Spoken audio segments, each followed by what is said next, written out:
আজকে সকালে উঠে অন্য কোনো ভিডিও করার সময়ই পাইনি, কারণ আজকে সকালে যেতে হবে একটু বাজারে। আর মামামকে স্কুলে দিয়ে আমি চলে এলাম বাজারে। বাজার থেকে সবার ফার্স্টে মুদি দোকান থেকে মুদি জিনিসগুলো নেবার পর নিয়ে নিলাম মাছ, তারপর নিয়ে নিলাম একটু ফুল। বাজার থেকে ফেরার সময় মামামকেও একবার আমার সঙ্গে নিয়ে নিলাম, কারণ ওর স্কুল ছুটি হয়ে গেছে আর বাড়ি এসেই বড্ড গরম লাগছিল।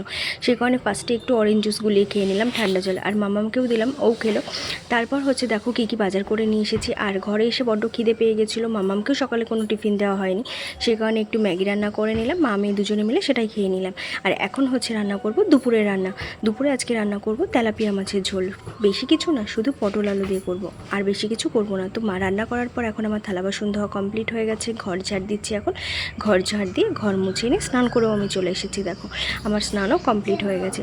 আজকে সকাল থেকেই না প্রচুর তাড়াহুড়ো ছিল, মানে সকালবেলা উঠে থেকে কোনো ভিডিও করার সময়ই পাইনি, কিন্তু এদিকে কোনো কাজও হয়নি। মানে যেদিন কাজ হয় সব কিছুই হয়, আর যেদিন কাজ হয় না সেদিন হয়তো কোনো কিছুই হয় না, কারণ আজকে উঠতে হয়ে গেছিলো একটু দেরি, যে কারণেই এত গন্ডগোল হয়েছে। যাই হোক, এখন আমি আমার মা লক্ষ্মীকে পুজো দিয়ে নিয়ে চলে যাব খেতে। আর আজকের মিনি ব্লগটা এই পর্যন্তই। দেখা হবে তোমাদের সঙ্গে আবার পরের ব্লগে। ততক্ষণ তোমরা সকলে খুব ভালো থেকো, আর আমার চ্যানেলে নতুন হয়ে থাকলে চ্যানেলটাকে সাবস্ক্রাইব করে দিও। টাটা।